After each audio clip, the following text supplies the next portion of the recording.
நேற்றைய முதல்வர் வராரு தஞ்சாவூர்ல ஒரு கல்யாணத்துக்கு. அவர் கல்யாணத்துக்கு வரும்போது அதிமுகவுடைய கொடி கம்பம் பிளக்ஸ் வச்சிருக்காங்க. அதே போல அவரை கௌரவப்படுத்தணும், நம்முடைய தலைவர் அந்த கல்யாணத்துக்கு வராங்க, அதற்காக பிளக்ஸ் வைக்கிறோம், கொடி வைக்கிறோம்.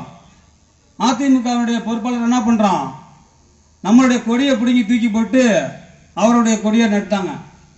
உடனே நம்மளுடைய பொறுப்பாளர் என்ன தெரியுமா செஞ்சாங்க, முன்னாள் முதல்வர் கார் வரும்போது அந்த காரை மறைச்சு உங்க ஆளுங்க இது மாதிரி பண்ணிட்டாங்க, இது பண்ணது தவறு, போன முறை நீங்க சீட்டு எங்க தலைவருக்கு கொடுக்காதனாலதான் நீங்க தமிழகம் முழுவதும் தோத்து போனதுக்கு காரணம் எங்களுடைய தலைவர் அண்ணன் கே செல்வகுமார் அவர்கள் தான், நீங்க சீட்டு தராதனால அப்படின்னு சொல்லி எதிர்ப்பு தெரிவிச்சாங்க.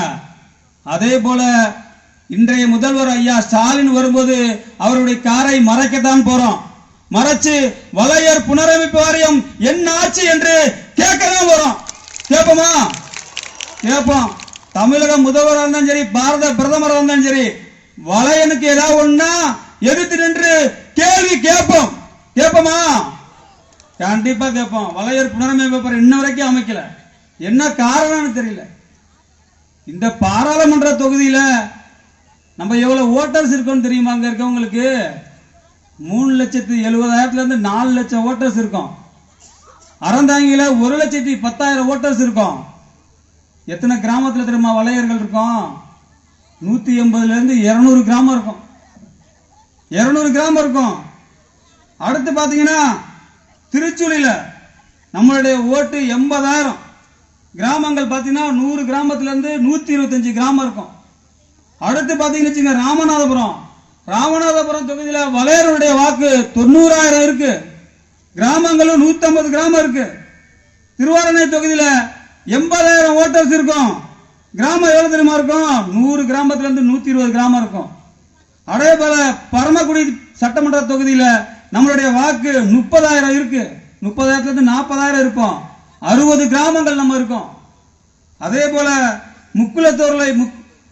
முதுகுளத்தூர் சட்டமன்ற தொகுதியிலையும் நம்ம 30,000 இருந்து 40,000 வாக்கு இருக்கும். அங்கேயும் பாத்தீங்கன்னா 60 கிராமத்துல இருக்கும். டோட்டலா இந்த ராமநாதபுரம் பாராளுமன்ற தொகுதியில 700 கிராமங்கள் இருக்கக்கூடிய ஒரே சமுதாயம் இந்த வலையர் முத்தரையர் சமுதாயம் மட்டும்தான்.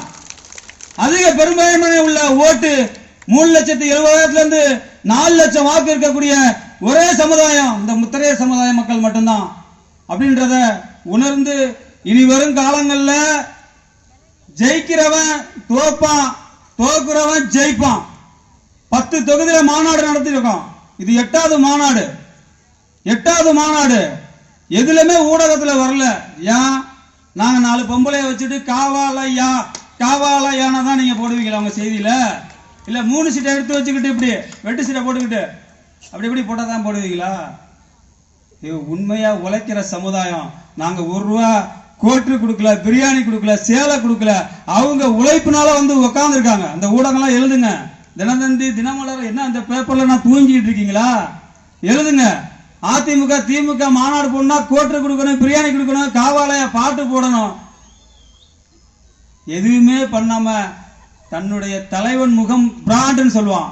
என் தலைவன் கே செல்வகுமார் அவர்களின் முகம் எங்களுடைய பிராண்ட். இனிமேட்டுக்கு யாருக்காகவும் நாங்க வாக்களிக்க மாட்டோம். இந்த ஒரு முறை நம்ம யாருக்காக வாக்களிக்க போறோம்? நம்மளுக்காக வாக்களிக்க போறோம். நம்ம அண்ணனும் தம்பியும் சட்டசபையில போய் பேசணும், பாராளுமன்றத்தில் பேசணும் அப்படின்றத உங்க மனதில் நீங்க ஏத்திக்கிட்டு இங்க இருந்து போங்க. சிறப்பான ஒரு மாநாடு. வலையர்கள் ராமநாதபுரத்திலே வரலாறு படைத்திருக்கிறார்கள். இந்த வலையர்கள் இது போல என்றைக்குமே கூடியதில்லை. கண்டிப்பாக அடுத்த முறை சட்டமன்ற உறுப்பினராக, பாராளுமன்ற உறுப்பினராக உருவாக்குவோம் என்று சொல்லி வாய்ப்புக்கு நன்றி கூறி விடைபெறுகிறேன். நன்றி, வணக்கம்.